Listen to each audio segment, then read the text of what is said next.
Which players this preseason did we draft more than others? Who did we miss out on? What should we look for in our first fab period? We'll answer these questions, plus give our bold predictions for the 2025 season next on Beat the Shift.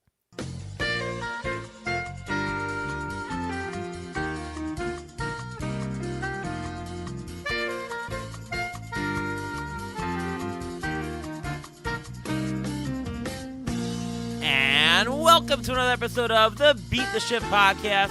I am your host, Ariel Cohen, and with me as always, Ruvain Guy. What's going on, Ruvain? I'm doing great. How you doing today? Oh, it's opening day. How can you not love it? Oh, we have waited this for so long, and we are finally here. The Mets unfortunately lost. Well, the Mets have been pretty good in historic on opening day. Not today, though, but nice to see Soto with a hit, his first at-bat. Yeah, it was pretty good. I actually think that opening day should be a national holiday, and I got a ticket because I parked on the street. I thought alternate side was suspended because it was a holiday, but I didn't get the memo. And don't you work in the Bronx, right by Yankee Stadium, or close to it? Sort of near. Well, yeah, I got the traffic leaving it. Yeah. Right.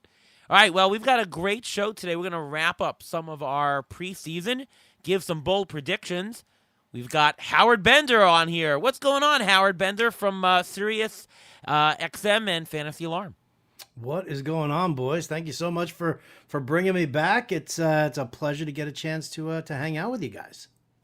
Oh, our pleasure as always, of course, and great to have you on. And as we do on our show, we're just going to jump right into it. So, we were talking earlier in the season, in the draft season, I should say, Howard, about drafting. And some of us draft right before the season starts, just the last week in March, as a lot of my home leagues do. Some of us draft a little bit earlier in March to give some time, but some people draft early, like we're talking January and February.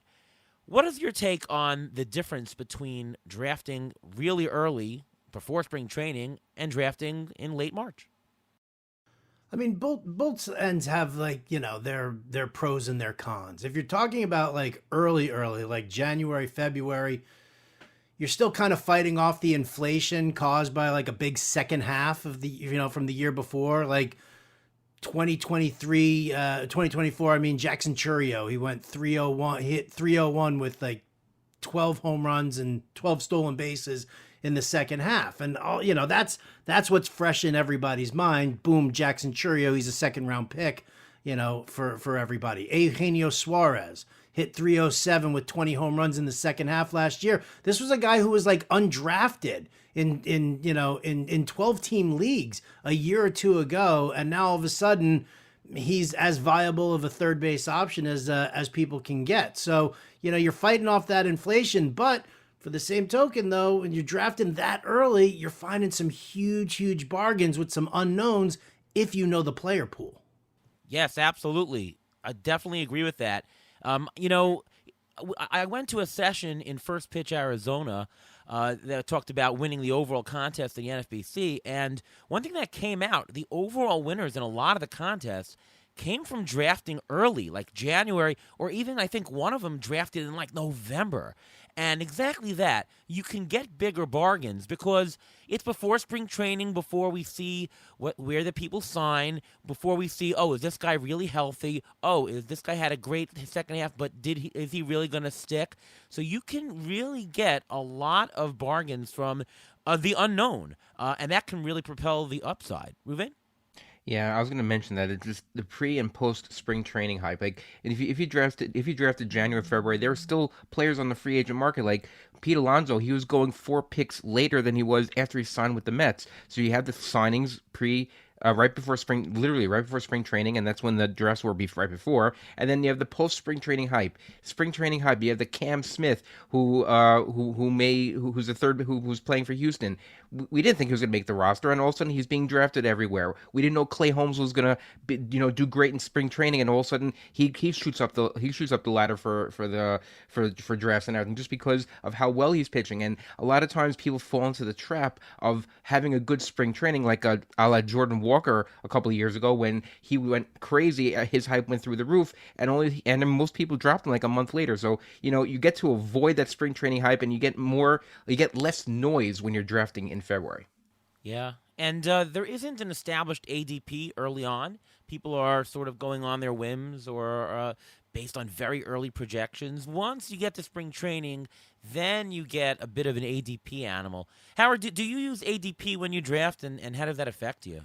I mean, I keep an eye on it. I like to use ADP as just a guideline for what the general public is doing. If I'm going into a draft with people I'm not, that I don't know, at least I know that the majority of them are going to follow some ADP. And yeah, I think that one of the things that you can do, as far as looking at that goes, is seeing who's getting that hype and who's getting that buzz. I will say this though, just in Reuven's point about Cam Smith, I love drafting super early on in the month of March because Cam had already been in camp for about 2 weeks, and Jim Bowden had gone to see the Astros camp, and he was just in there, and he was watching Cam Smith take batting practice. He was watching Cam Smith on the backfields. He was watching everywhere that he was going, and he comes back and he throws me some information about it that we were looking at Cam Smith. Yeah, like the 27th, 28th round, all of a sudden, we were like, okay, that's a fine depth pick. He crept up ADP wise a little bit as he was getting more and more buzz, more and more popular, but he still he didn't pop as much as, if you were drafting him in, like, I would say early to mid March, it was like free. If you were drafting the last 2 weeks before the season started, he was still only like a 24th, 23rd round pick maybe. So, I don't think that the really popped up too much on him, when you get those, because when you're talking about some of these rookies, everybody's still so laser focused on where Dylan Cruz is going and where Jackson Jobe is going. And, I still think that you get, even with the, the mid-March draft, you get a lot of people who are skeptical, right? Who are just sitting there being like, well, yeah, this is what happened to Jordan Walker the other year, and he was terrible. I don't necessarily know if that's the same thing that you could say about Cam Smith. Yeah, that's true. He didn't actually catapult into that vault that Jordan Walker. And maybe people have recency bias from, hey, they got burned by Jordan Walker. I'm not playing this game again, Who's a player, Howard, that you might have drafted early on in draft season, but as they got helium, or maybe they had a good spring training, or their situation was more known, that slowly but surely their price point got too high, and you sort of not drafted them anymore? I mean, there's actually, I've got a list. Yeah, please. Lawrence Butler, and I'm a fan. I'm definitely a fan. But, I mean, drafting early on, you were still getting Lawrence Butler at a reasonable price, 6th, 7th round. Okay. It's all about the price. Now all of a sudden, what's that? And it's all about the price, Right. So reasonable there.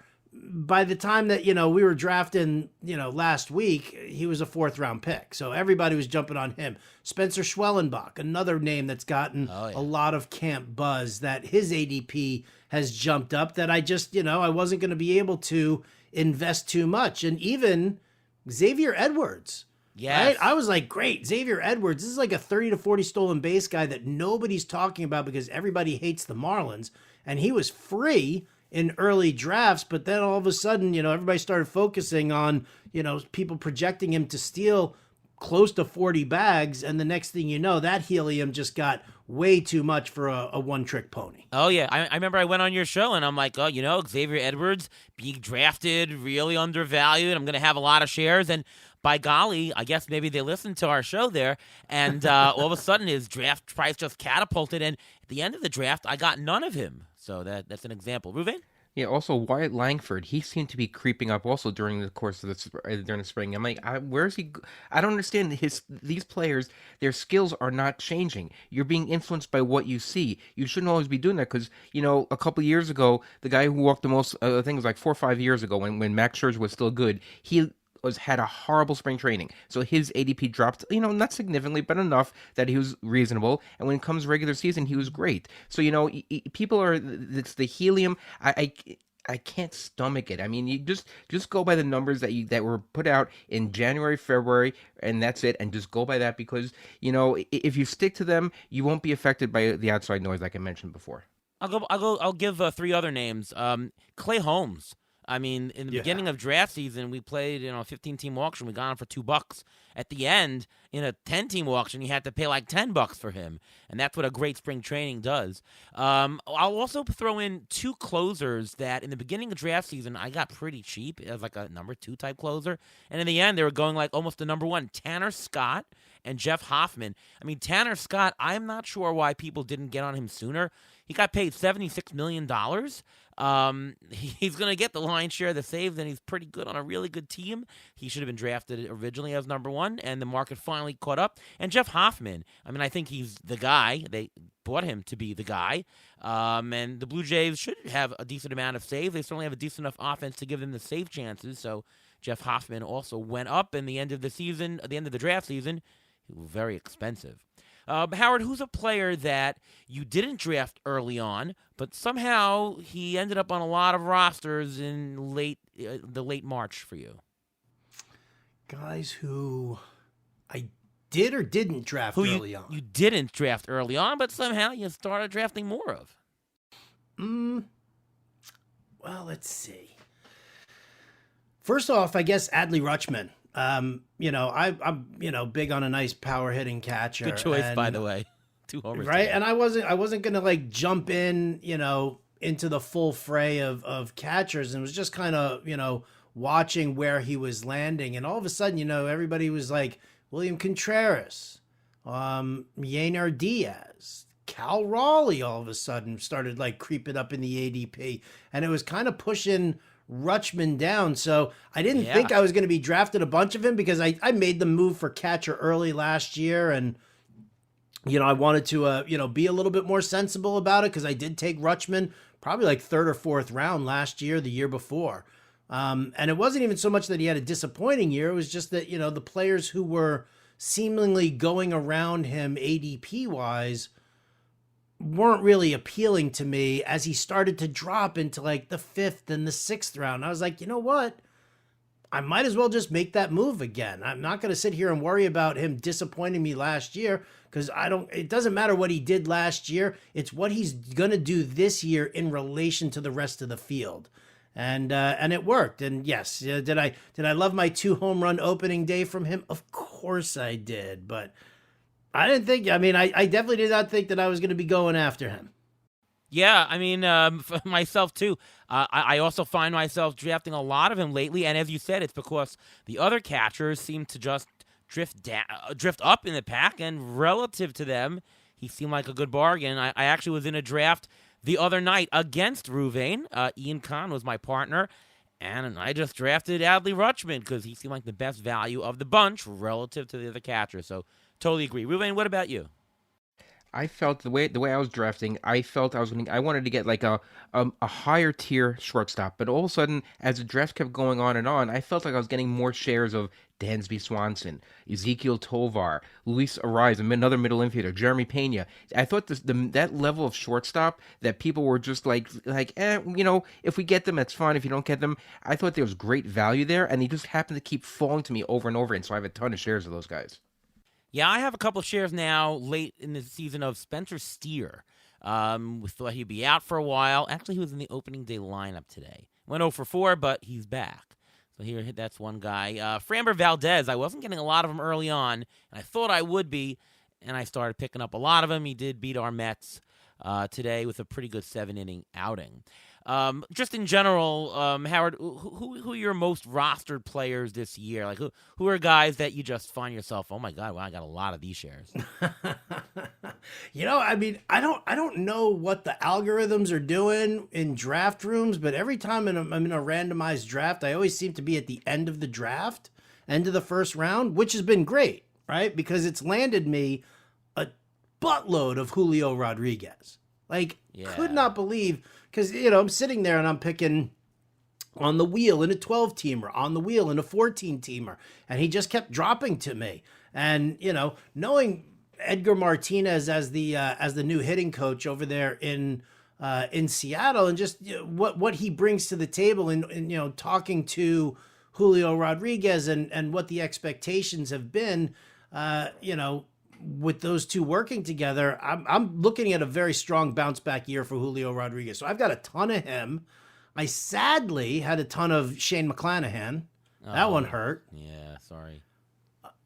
I've got Matt McClain a bunch, who I love, man. I'm sorry that he went 0 for 5 on opening day as well. He had a bit of a bummer there, but I love the fact that he's at shortstop. He's going to qualify at second base, and in 9 games, I'll feel good about that. So I've got a bunch of him, and then to your point on the closer situation, going for practically free was just the tandem of Ryan and Porter Hodge.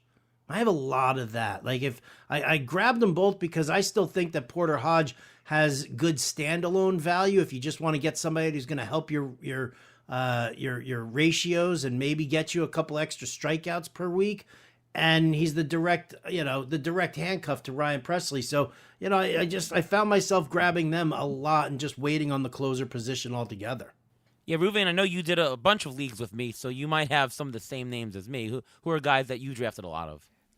Closer, Raciel Iglesias is on a bunch of my teams. I have a lot of shares of him. Logan Webb, I like those innings. I mean, you look at those innings, and it sort of balances out other pitchers. Like another pitcher we have a lot of is Ranger Suarez. Yes, he's hurt now, but it shouldn't be a long-term thing. And if he comes back, most drafts you get him for like a buck or at the end of the draft. It's great. I mentioned Jeremy Pena, Anthony Santander. I have a lot of shares of him because I didn't really feel myself comfortable playing in the pool of the higher outfielders, so I usually Anthony Santander was like my number 1 outfielder, and for some reason toward the end of the drafts I got a lot of Cade Smith.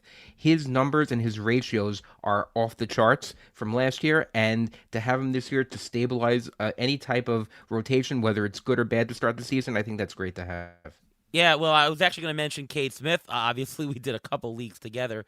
He 1 inning today, 2 strikeouts. He may stumble into some saves if Clase falters for some reason, but I don't care. He's a value. He's like the new Andrew Miller, and he's really free. I mean, we picked him up in our last round of like a ton of drafts, and he's just going to grab ratios for you, right? I don't need to pitch that 7th starter who sucks. I'll take 4 innings of Cade Smith every week to get you 6-7 strikeouts. That to me is better, and the occasional win, to be honest. I got a lot of Tanner Bybee, Edwin Diaz. I think that's a closer along with Iglesias also. I've got a lot of David Peterson, Nestor Cortez, low guys. And then hitters, a bunch of Alex Bregman, a lot of Randy Rosarina, who just ended up filling some, late homer and speed need. Just need him. I have a lot of Logan O'Hoppe, who also homered today, an opening day. Just a good value catcher, in my opinion. And a lot of Luis Garcia Jr., also same thing, fills in some speed and some power. So those were some guys. Howard, who are some guys that you mentioned one already, but you mentioned Adley, somebody that you didn't think you would draft this season, but actually ended up drafting quite a bit of them? How about Paul Skeens? Like, I have always been an offense first type guy, but I'm trying a bunch of different leagues this year, trying to just kind of broaden the overall coverage. And I'm playing in a couple of head-to-head leagues. I'm playing in a few points leagues, one head-to-head and one roto. And like I said, I've been drafting at the back end of that first round a lot.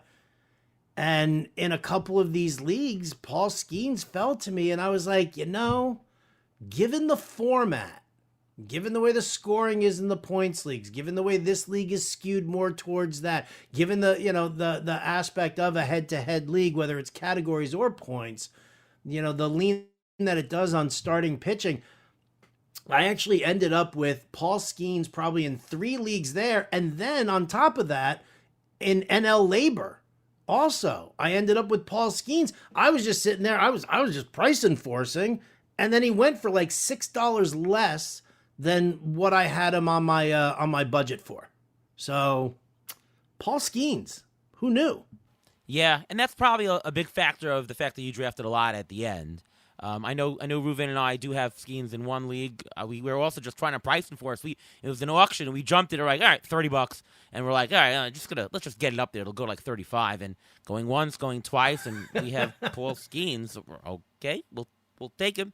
Adley Rutschman was somebody I mentioned for myself. I drafted a lot in the middle, like 7th, 8th. I have a lot of Juan Soto. It's just the guy that fell to me, so I have a lot of him. I found myself drafting a lot of Bo Bichette. I'm not exactly sure why, but I thought the price was good. And Garrett Crochet, I didn't think coming into the season I would get any of them, but I mean, I got him 3rd round in several leagues. I'm like, huh?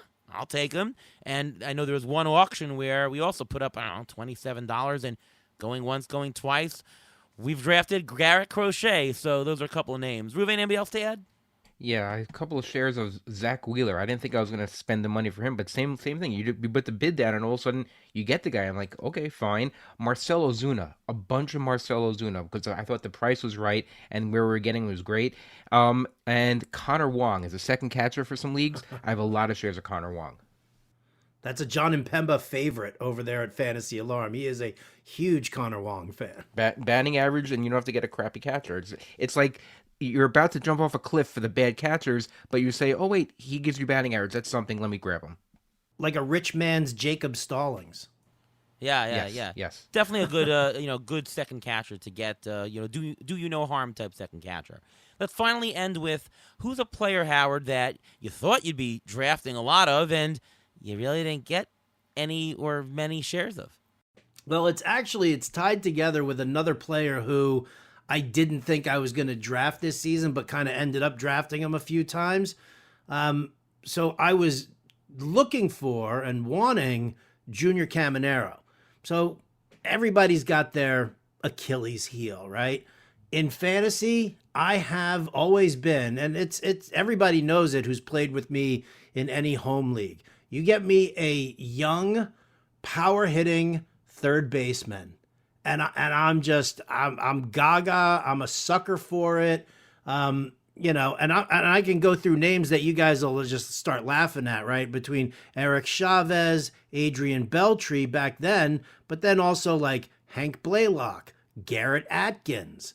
Trying to think of a couple of other, but like the young power hitting third baseman. It's Evan Longoria, right? Like this is my Achilles heel. Everybody knows they can bid me up on that. Well, I was looking for Junior Caminero, and I've been talking a lot about Junior Caminero, and I'm a big fan of his. Yet every single time I'm doing a draft, he kept getting sniped in front of me over and over again. And because of the way third base is kind of structured, I ending up with more Mark Vientos than I have Junior Caminero, because once Pete Alonso signed back with the Mets, I was like, okay, Vientos hitting right behind him and Soto. I love what we've got here, potential-wise.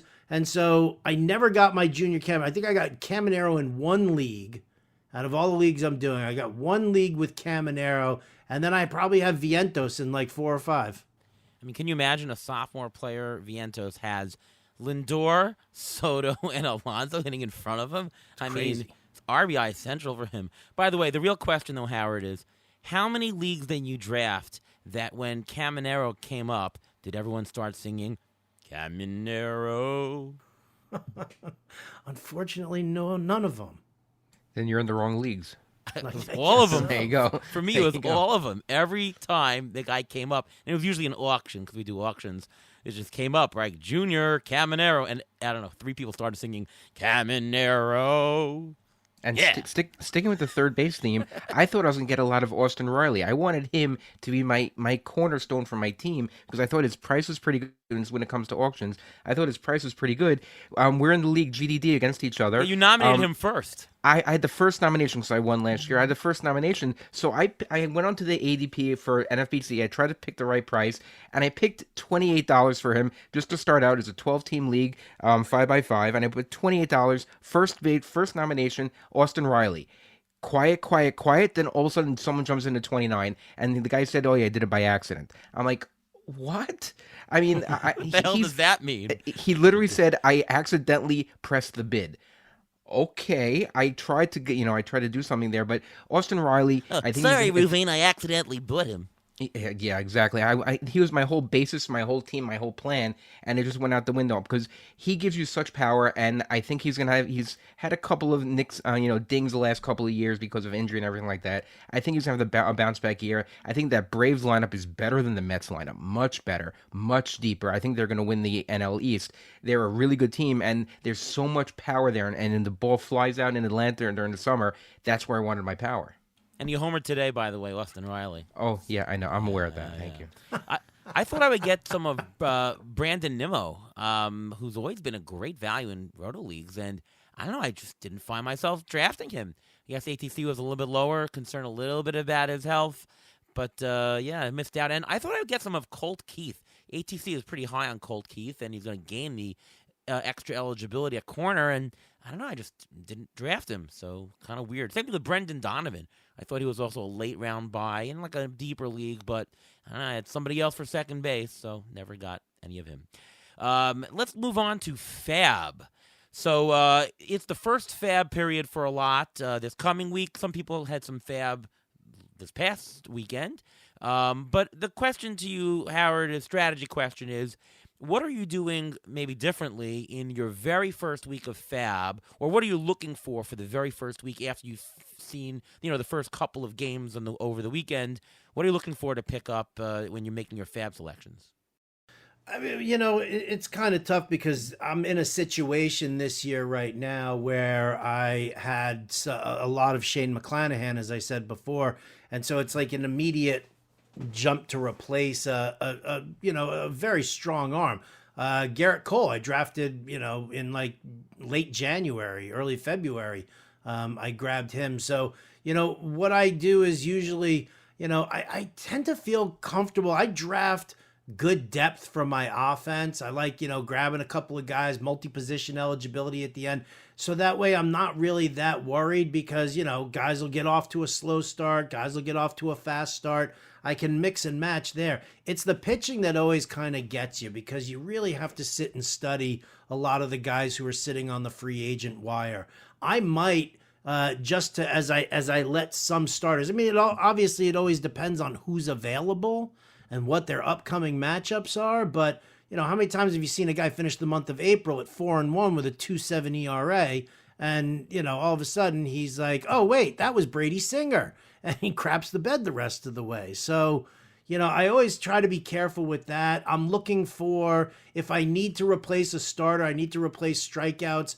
I'm obviously, I'm going to try and find somebody who's going to produce for me, but I'll always hedge with like a strong middle reliever with a high strikeout rate. Somebody who, if I can just get him into my lineup for a week, like you were talking about with Cade Smith, right? You get him in there, you hope you get 4 innings, 5 or 6, 7 strikeouts even, and it just kind of helps you along the way for a week until somebody else emerges. So I'm usually spending like the first, I would say, unless I get like a massive injury on offense, I'm usually just paying closer attention to pitching and trying to figure out whose stuff is legitimate and who's not. Ruvain? Well, besides dropping the players who in an NFPC format, besides dropping players who are more injured and are going to be out for at least 6 weeks because no one's picking them up next week, unless, I'm talking about rounds like 20 to 30, you can drop those types of guys. I'm looking to tweak my bench a little bit. I mean, toward the end of my draft, usually I get a lot of starting pitchers. I want to just get as many starting pitchers as I can, or middle relievers. So my offensive bench is usually not that great. So I want to see, maybe I'll get the hot person who comes up for the first couple of days, who can be a good backup for now, and not to pay too much because most people's starting lineups are relatively healthy right now. So maybe you can get that guy who gets off to a hot start and get him real cheap. It's possible, or just get a backup for a position that I don't have on the team, just to make sure, just to have insurance, because you don't know who's going to go on the IL Monday morning when you have to lock your lineups Monday night. Yeah, first of all, I'm looking for pitchers who show a nice increase in velocity to see some separation there. Maybe there's something that we missed in spring training. I'm looking at really good whiff rates, or if you want to take a pitcherless term, how about the CSW rate, cold strikes and whiffs? I'm looking for that to see if there's any boost. I'm looking for a very quick K minus BB. It doesn't stabilize in one outing, but in like 3 outings, it actually does stabilize nicely. And K minus BB percentage is a very quick indicator of some, good starting pitchers that you might have missed on. And I'm looking for in the other pitching category, the relievers, I'm looking for situations. What did the manager do? Who was the first one out of the bullpen? Who was safe for the high leverage? Who came out to close?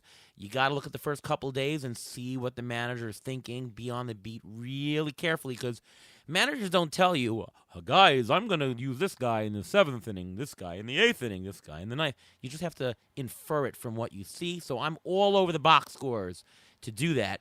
On the hitters, yeah, I'm looking for the power. I'm looking for guys who have an increase in bat speed, an increase in exit velocity. Some guys who are hot. I'm looking for guys who are attempting steals. Who's actually trying to run this year? There are some guys who may have had lower output, but all of a sudden they're stealing. Cabrian Hayes today stole 2 bases. I'm looking at that. That guy's actually looking to get something out of it this year. That raised an eyebrow for me. And one thing I'll remind everybody on your first waiver wire, everyone thinks, oh my God, that guy's hot. I better spend 20% of my fab budget on getting these guys. Yeah, you're laughing, but like in Cam Smith somebody in labor spent like 50% of his labor budget on Cam Smith or some crazy number. Like, you're not going to win leagues by spending all of your things. Remember, it's about return on investment. There's 2 ways to have a good return on investment. One is a big return, which is not guaranteed. The other is a small investment. If you spend small, throw a couple of small darts.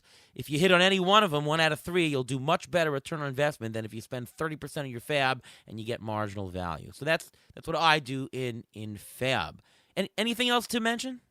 Yeah, and a hot player who starts off hot for a week, that's a very, very small sample size. You have to see how he plays like 3 weeks, 4 weeks, get more at-bats under his belt. See a pitcher start 3, 4, 5 times before you really know that is a quote-unquote hot start, or maybe he's just lucky, or maybe the pitcher's pitching better because it's cold weather, or maybe because the hitters are a little bit slower to get going because of the cold weather now.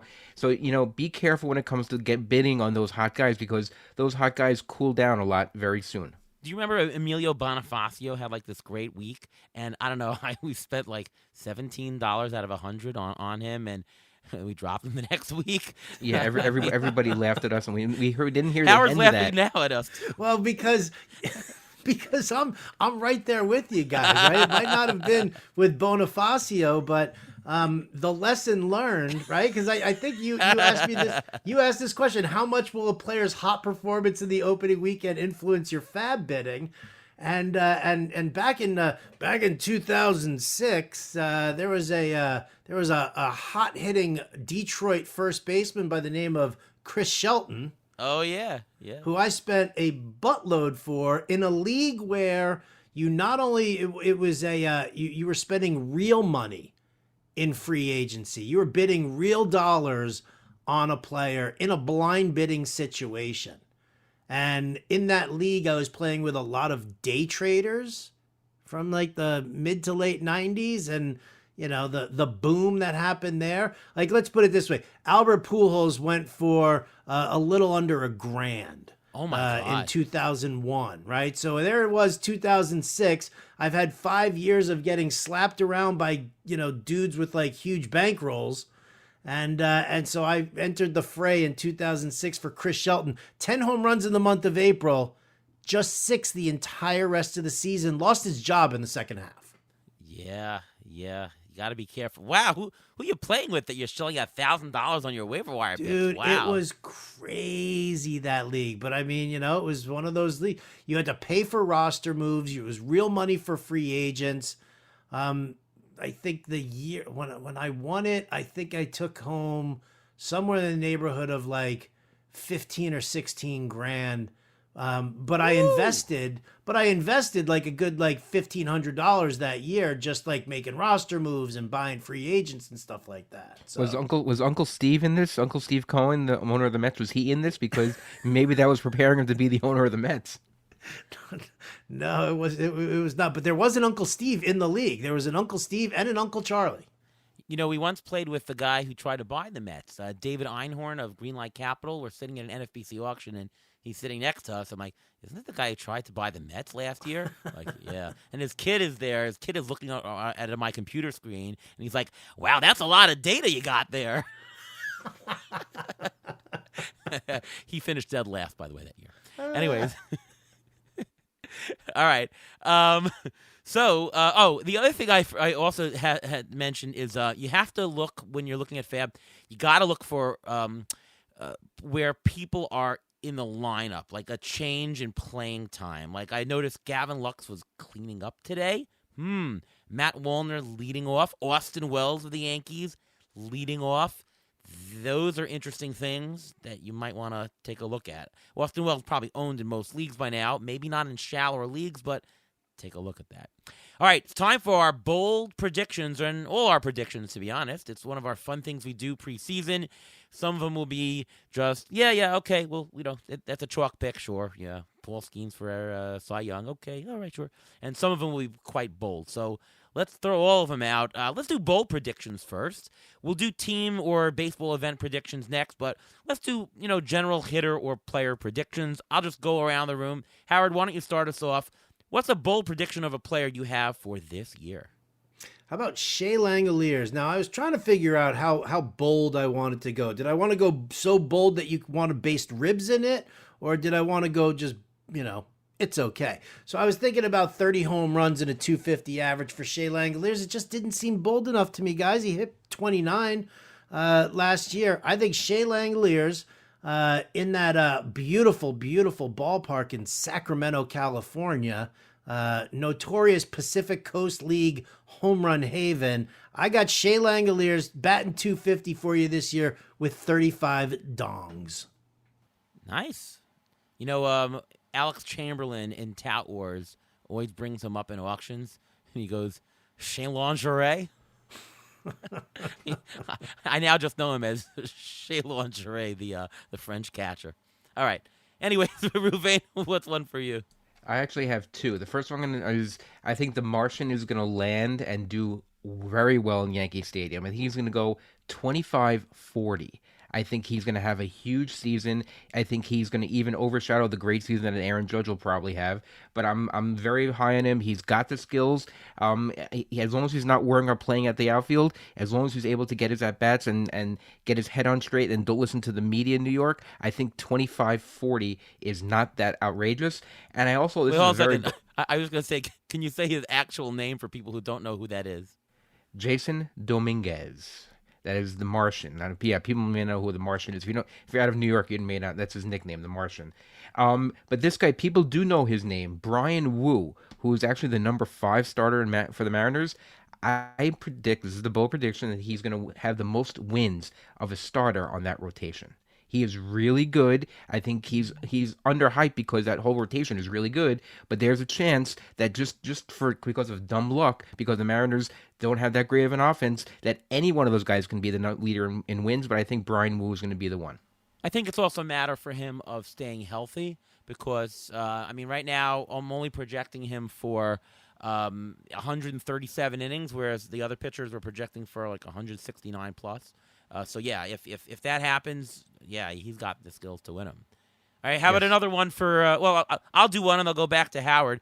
How about we mentioned Xavier Edwards? How about Xavier Edwards will lead the majors in stolen bases? How about that? He bats leadoff, high batting average. He has a very high stolen base attempt per opportunity. He has a great stolen base percentage. He stole 31 out of 35 last year, and that was just in a half season. The Marlins are going to struggle to manufacture runs. He's going to run wild. This can be 60, 70 bases. And, that De La Cruz guy, maybe he'll run a little bit less, or he won't even get on base, and he'll only steal 50. So, what about that Ohtani guy? He's not going to steal more than Edwards this year. He's going to have less. All right, Howard, how about you? Let's go back to you. All right, you know what? Let's throw a little love here, Spencer Arrighetti's way. I got a 200 strikeout a year for him this year. I see the innings creeping up as long as he stays healthy, obviously. But I see the innings creeping up to the 180, 185 kind of a range. Here's a guy who has produced at I would say a K per nine somewhere between 10 and 11.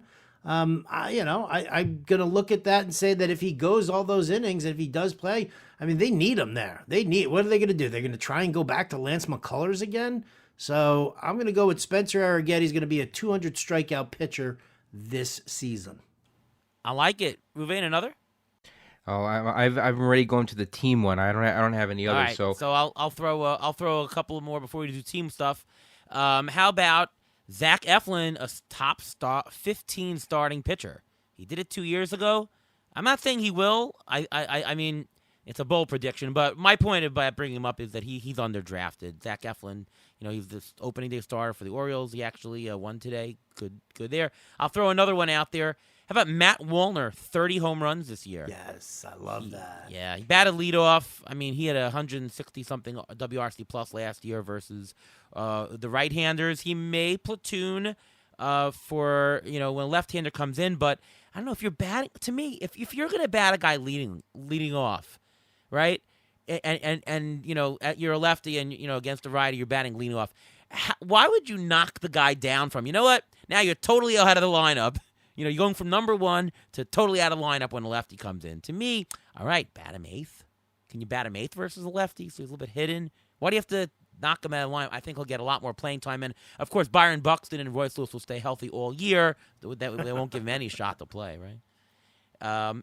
Anything else, Howard, to throw out for player predictions? Not for players. I'm definitely I'm ready for my team one there. Well, I'll give two more for players. Austin Wells, top 5 catcher. How about nice. That? Thank you. Yep. And Corbin Burns will not be a top 50 starting pitcher. Don't trust him in the ballpark. He's been uber lucky with the BABIP for the last 3 years.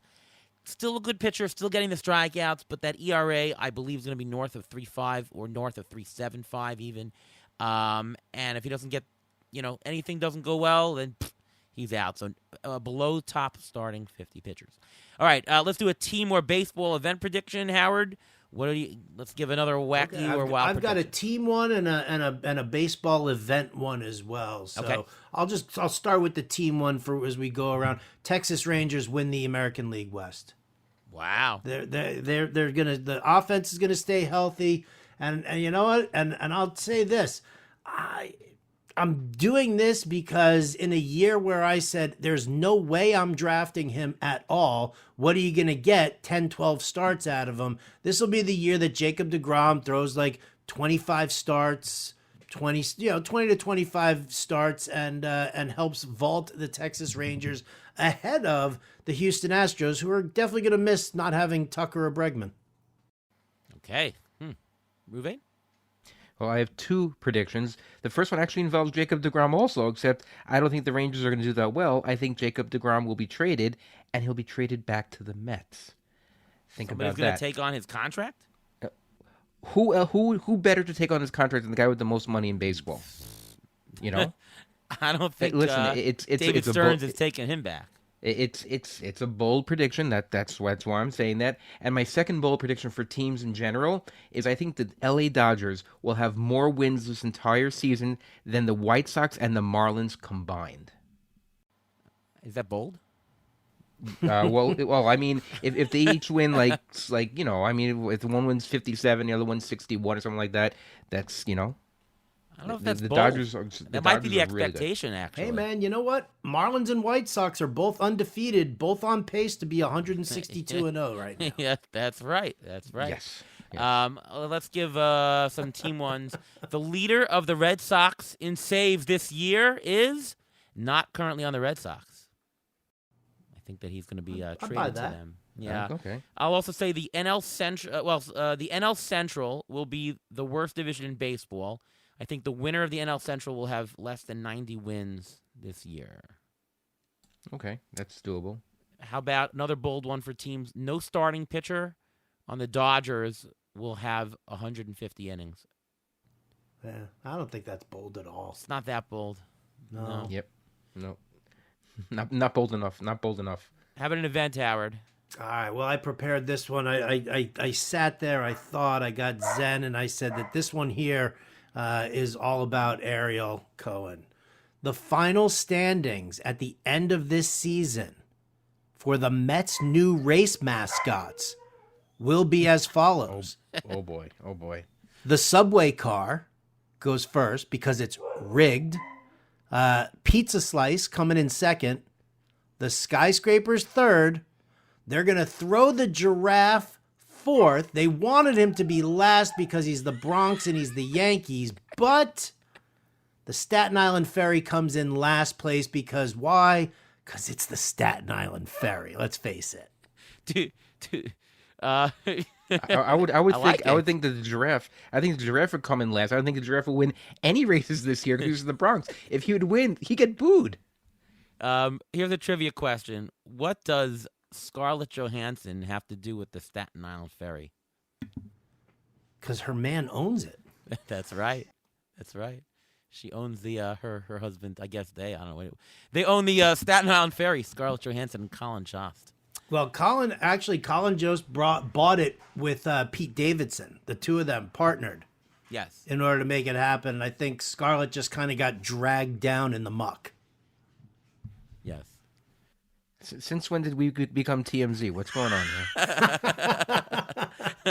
When the Mets started rolling out these like weird looking mascots to run them around the league, that's where it all went downhill, Reuven. You know what? I personally like it. I mean, I go to the games. I bring my wife, the family, and we love this kind of funny, funky stuff. I mean, to be honest, it's more like minor league baseball type stuff, you know? Yeah. When you go to Yankee Stadium, and look, I've been to Yankee Stadium a few times. I go to Citi Field quite a lot more. But you go there and you walk in, and the hallway, it just looks absolutely prestigious. Wow. Hall of Champions. Wow. Greatness is all around you. But you get to sit in the stadium, and there's nothing in between the innings. They don't do any kind of peppering. It's just, they play the organ music. It's just a professional ball club. And some people love it. Like, my brother is a Yankee fan. And he always tells me, Ariel, the Mets are not a professional ball club. They're minor leaguer. We come, we win. That's it. You guys you don't know what you're doing, and you come and you give out some kind of towel, and let's shoot some things into the fans and put you on camera and smile. So you're a minor league ball club. Okay. I don't know. That's my rant. Gimmicks were very big last year with Grimace and other than the OMG and stuff like that, and that created that brought people who are fringe fans to watch the game. I mean, why all of a sudden people were? I mean, you had Grimace at one game, and you had the Hawk to a girl also at another game throwing out a ball. I mean, if you think about it, baseball is entertainment, and you want to throw out the best entertainment. You want to throw out the best product. The better the product, more people come, more people in the seats, more money to spend on players, and that's the idea Steve Cohen's coming up with. I'm just wondering who they're going to have throughout the opening pitches this year. Well, let's see who the next big internet and social media star is. And that'll they should have Scarlett Johansson throw out the first pitch and have the Staten Island Ferry win. Yeah. Or have her throw out the first pitch to the Staten Island Ferry. Even better. So now we've fully just dropped into full TMZ mode here. Yeah, that's basically it. All right, Ruvain, what's your baseball prediction? I think that there will be 2 no-hitters this year and 1 perfect game. I don't know where it's going to come from. I think they're going to be early on in the season, and I think everything else, look at what's going on already this year. There are a lot of home runs, and it's March. We're taping this end of March. A lot of balls are flying out of the stadium. I think there's something up with the ball. They may have, they may be juicing the balls. I have no idea. We don't know yet, but there's a lot of home runs going on. But I still think that there will be that some of these lineups that teams are trotting out there are just so bad when you look at them that I think there will be a couple of no-hitters and even 1 perfect game this year. It's so funny you did that because my prediction was about no-hitters also, but I'm going to say that there will be at least 4 no-hitters in baseball this year. That will be a team combined no-no, and you'll get not more than 1 no-hitter this year. That is the real kind where it's just 1 pitcher the whole time. It's going to be a team effort all the way. That's my prediction. All right. Anybody else? Anybody have anything else? Bold stuff, funny stuff, anything? I think we're done with the TMZ portion of this. All right, we got to think of who's gonna throw out the first pitch for the Mets. Yeah. To follow Miss Welch, who by the way made an appearance. She's back. Apparently, she has some kind of commercial that she's back. All right. Anyways, you check that next. Not that you're keeping track of it or anything like that. Okay, fine. Okay, all right. All right, awards predictions. MVP. Who's gonna get the MVPs this year? Howard. American League, I got Bobby Witt Jr. It's a pretty chalky pick, but I love the player. I love everything that he brings to the table. NL, I'm going Kyle Tucker. I'm a big Kyle Tucker fan. I think that this move going from Houston to the Cubs is a positive one for him. I love it when the wind's going to start blowing out in Wrigley during the summertime. I just think we're in a really good spot here. I like Kyle Tucker a lot in Chicago. So I'm going to say that he delivers one of those, he's a 30-30 guy. We know that. If he can get an uptick on either side of that, I'll be all in on that. All right, move it. This is another chalk pick. Shohei Ohtani for MVP. If he pitches even 50 innings or 70 innings this year and does even 3/4 of what he did last year, how can people not vote for him? He is the unicorn of baseball. He should be the spokesman. I mean, he's a spokesman overseas already for Japan and everything like that. You saw how popular he was when he went there. There's no way that anyone is beating him if he's able to pitch like he did before surgery for 50 to 70 innings and does 3/4 of what he does. And for the American League, I'm going with Julio Rodriguez. I think this is the year that he actually turns into the full-blown face of the American League besides Aaron Judge. He's going to be on the West Coast. He's going to help try to power that offense, get something going for the Mariners because their offense stunk last year. But I think he's going to be the guy, and I think he's going to power the Mariners to actually make the playoffs. Well, Howard's going to like that pick because he's got a lot of shares of Julio. I do. I'm going to go chalk. I'm going to go Ohtani and Judge. Aaron Judge is just a beast, and he's going to feast. And Ohtani, I mean, MLB wants to give it to Ohtani. They just do. So it's Ohtani. Cy Young. Howard? All right. I mean, I kind of wanted to go a little away from the chalk picks here. I was last year in the NL. I was very much in on Dylan Cease, and I like the ballpark. And I'm hoping, I don't need to see him get traded or whatever, but I was looking at him. I invested fairly heavily in him last year, and I saw it was better than it was in 2023. It wasn't quite where he was in 2022, but I think he recaptures that. And here's a guy who I know is going to throw innings. And I do think that genuinely voters for Cy Young are going to take innings pitched a little bit more into account, and guys who are going to throw 180 to 200 innings because it's so few and far between now. So I'm going to go with Dylan Cease in the National League, and then I'm going to go Cole Reagans in the American League. He was on his way to a good outing on opening day against the Guardians, but he gave up another hit, and then he got zerpa'd as Anthony Zerpa gave up an immediate home run, which tacked another earned run onto Cole Reagans. But I mean, I love the pitcher. I love the pitch mix. I love the stuff.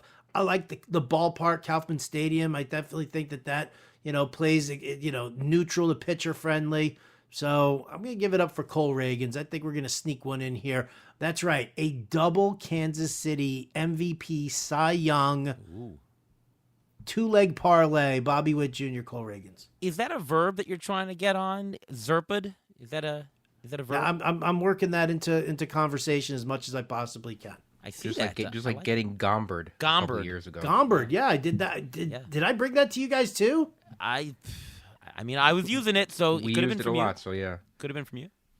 Yep. It's Gombered and Zerpa'd. Zerpa'd's where you gave up that last hit. The next guy comes and boom, there's your earned run average going up.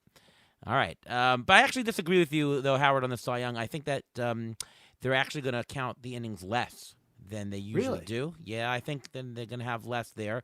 I'm going to go with Garrett Crochet, even if he doesn't pitch, there. But I think he's going to get a lot of wins. I think the Red Sox are going to be a good team. He's going to end up with like 18 wins, great strikeouts, and there's going to be no choice. They have to pick him. And I'm going to go Paul Skeens. I just love his stuff. Love what he's doing. The Pirates got to get something, right? They stink, so you got to give the Pirates something. So, Ruben? Yeah, well, I think you looked at my paper here because I want Garrett Crochet also as a Cy Young in the American League. I think he's going to do it. Like you mentioned about the innings, the way the White Sox used him last year was kind of iffy at best. I think if the Red Sox use him properly and manage him properly, I think he's going to be the best pitcher in the American League not even. Well, I think Logan Gilbert's a close second in my opinion, but I think Garrett Crochet is going to be number one. And I think this is the year that Zach Wheeler finally breaks through and wins the Cy Young, because if you mentioned Paul Skeens, Zach Wheeler's window to win the Cy Young is getting smaller and smaller. He's not getting any younger. I think this is the year. This is the year that he finally breaks through and gets that Cy Young. All right, and before we go on to the next segment, it's time for the Injury Guru's Trivia of the Week. Well, now we're going to talk about who we are going to predict for Rookie of the Year. So this trivia is based on Rookie of the Year past winners. When was the last time a team had back-to-back Rookie of the Year winners? It's got to be a Dodger because they've had so many. Well, you mentioned the Dodgers. The Dodgers had 4 in a row from 92 to 96, and they had 4 in a row from 79 to 82, but they're not the most recent ones. Okay. Howard, any idea? No, I'm trying to think. Is it Toronto, maybe? No. You're correct in saying it's the American League, though. It is a team in the American League. Okay, all right. It's the American League West. Who's known for having young players and then dumping them? Oh, the A's. The Athletics. That's correct. The Athletics. In 2004-2005, Bobby Crosby and Houston Street went back-to-back Rookie of the Year. That was the last time it was done. And I mention that because my prediction for winning Rookie of the Year for the American League is the Martian, Jason Dominguez. I think he's going to have that big year with Luis Gil winning it last year. I think he's going to win it this year. I think going to have back-to-back Yankees winning Rookie of the Year. And for the American League, for the National League, everyone was gaga in drafts for James Woods. I like Dylan Cruz. Dylan Cruz, I think, is a more complete player. I think he was a little bit more hyped when he was in the minors, and I think he's the guy to win Rookie of the Year. Howard? I think it's okay. I was kind of, it's funny, in the National League, I love Dylan Cruz as well. I think he's fantastic. We were doing our bold predictions over at Fantasy Alarm, and I just knew a lot of people were going to pick Dylan Cruz, so I kind of just went the other way just because I like the fact, again, sucker for some third baseman, some rookie third baseman. I'm going to go with Matt Shaw, who earned that job in Chicago. And I think he's part of the reason why my boy Kyle Tucker will end up winning MVP, because Matt Shaw is going to be stabilizing that middle end of the order. Yeah, I'm going to go Jason Dominguez as well, but I'm going to go with Roki Sasaki for Rookie of the Year. And this way the Dodgers will have the MVP in Ohtani and the Rookie of the Year in Sasaki. MLB just wants to win. That's it. Oh, I didn't give my American League? Oh, yes, please. Jackson Jobe. Yeah, I was debating him. No love for. Oh, I think does Caminero is he qualified to win Rookie of the Year? Or Caminero does not qualify no, as a rookie anymore. If he would have qualified, you probably would have picked him then. Yeah, of course. I picked him last year. What are you talking about? Yeah, there you go. Okay. All right, let's do. What about playoff predictions before we pick our winners? Who's a team that is unlikely to make the playoffs that will boldly say will win it, or the opposite, that people think they'll make the playoffs, but you think they may not? Howard? I think the Houston Astros missed making the playoffs this year. I agree with that. I think Texas wins, I agree with and that I also. think that Houston just kind of falls a little bit short. They're going to, 82, 83, 84 wins. I don't necessarily know if that gets you a wild card spot anymore. Yeah, I agree. That was my pick also, because last year, remember, they got off to a slow start. They were able to make up with it. But if they cut off to a slow start this year, I don't think they can make it up. So I think the Astros are the first team who were predicted to get in, and they're not going to get in. But my pick to get in, who may not have people thought to get in, are the SAC-Aths. The Sacramento Athletics, or whatever you want to call them. They're playing in a minor league stadium for half their games. Their offense is going to be off the charts. What happened to the show, Ruvain? What happened? Well, listen. What else are you going to call? You call them just the Athletics? I guess fine, the Athletics. You want to call them the Athletics? Athletics. They have a very good offense. They have a lot of power hitters. They're playing in a minor league stadium for half their games. I think that this is the year that they're going to actually, overtake the Astros, and they're going to get one of those wild card spots. That was my dark horse team to make the playoffs too, the Athletics. Do I really think they're going to make the playoffs? No. But I actually do think they have a good chance of being over 500. I mean, their hitting is actually pretty good. They had like the sixth most homers in the majors last year or something like that. And, their pitching is manageable. They got Severino over now. The bullpen, Mason Miller is great, I think that they have a good chance of being good, and they'll compete for the playoffs. I think Kansas City will win the AL Central. I think that's going to happen. Last year, that was my bold prediction that Kansas City is going to make the playoffs, and oh my God, that was right. So I'm going to go further now and say they're going to win the AL Central. And my team that won't make the playoffs, I think the Orioles will miss the playoffs. I think that's the team people think highly of. I think they're going to miss it. Just a lot of good teams in the NL East. Boston, the Yankees. I think they're going to fall short. By the way, who's going to be the worst team in baseball this year? For me, it's the Rockies. Oh, no, you got to go with the White Sox. White Sox are going to be the worst. I gotta go with the Marlins. The Marlins. Look at that lineup. I know they won today, but that lineup is, oh my gosh. I mean, a Triple A team is better than that. I mean, the White Sox have some guys who have offense. The Colorado, they're playing in Colorado. Anything can happen. But the Marlins, I mean, the Rockies' biggest free agent this year they signed yesterday was Mickey Moniak for $1 million. Just. I think we need a little three-way action here. I think we need to kind of follow this throughout the season. I think we need to put a little something on it because we're all on crappy teams, right? We know who the bottom feeders are. I think it's going to be a really close race between those three. All right, so it's our bold prediction here. There's a board bet. Let's do a board bet here.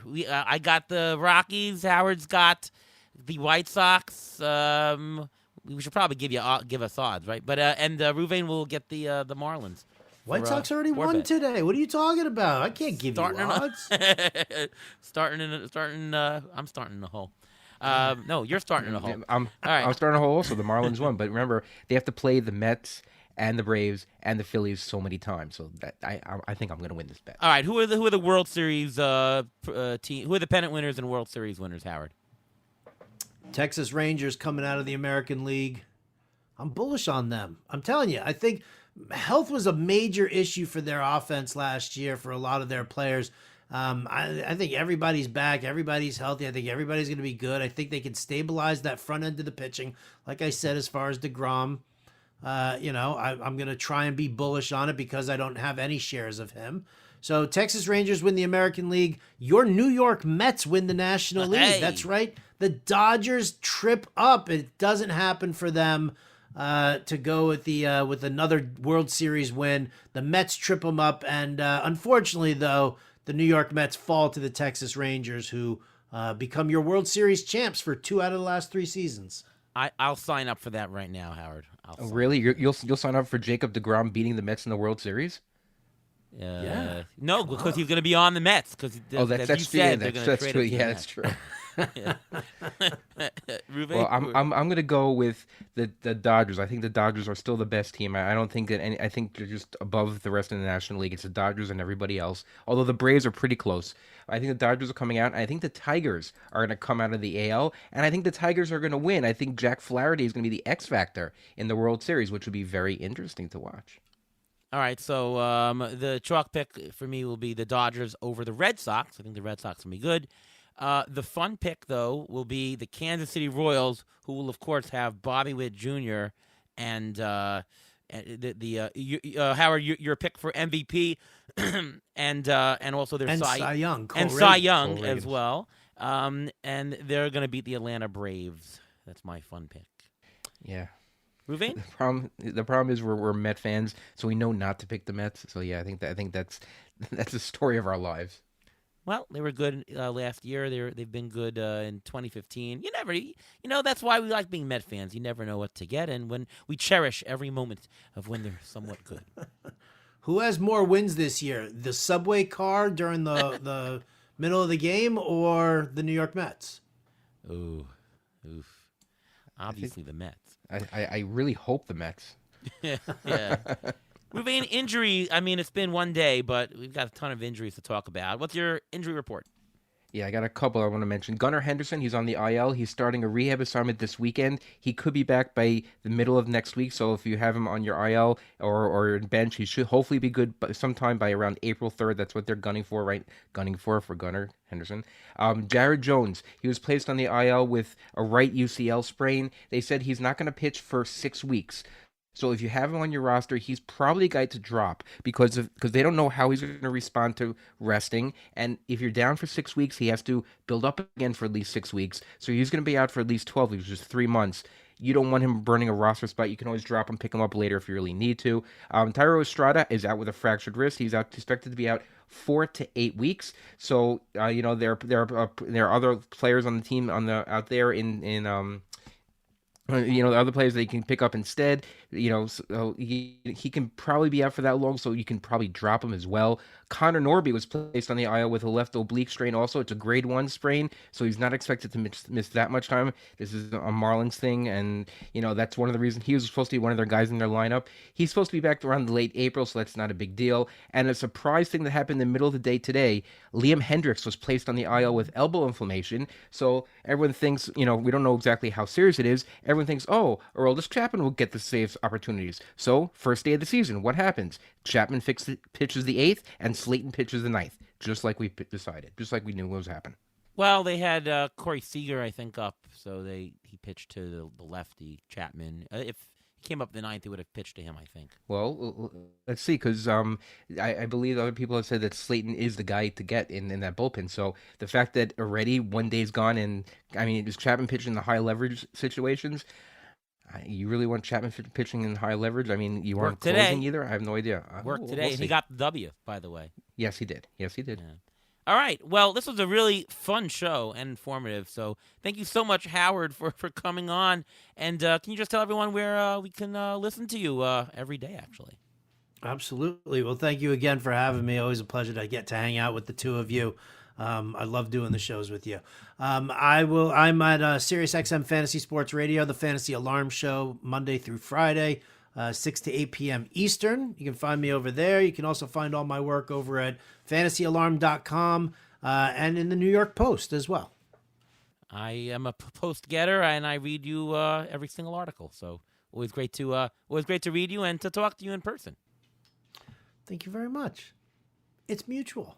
Thank you very much. All right, Ruvain, what about you? You can follow me on Twitter X at MLB Injury Guru, where I tweet out injury updates as they come. I also have a weekly article on Rotoballer discussing injuries. Next man up as well.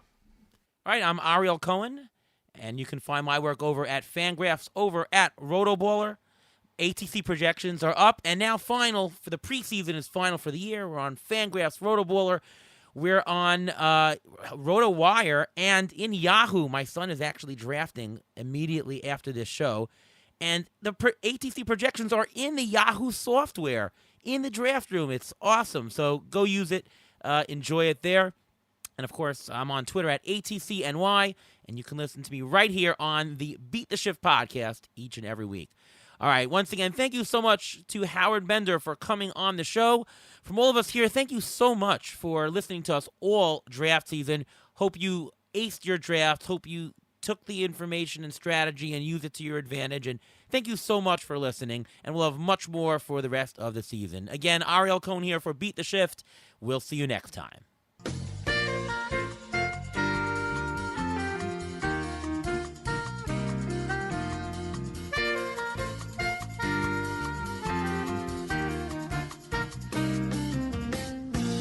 Thanks for listening to the Beat the Shift podcast presented by Fangraphs.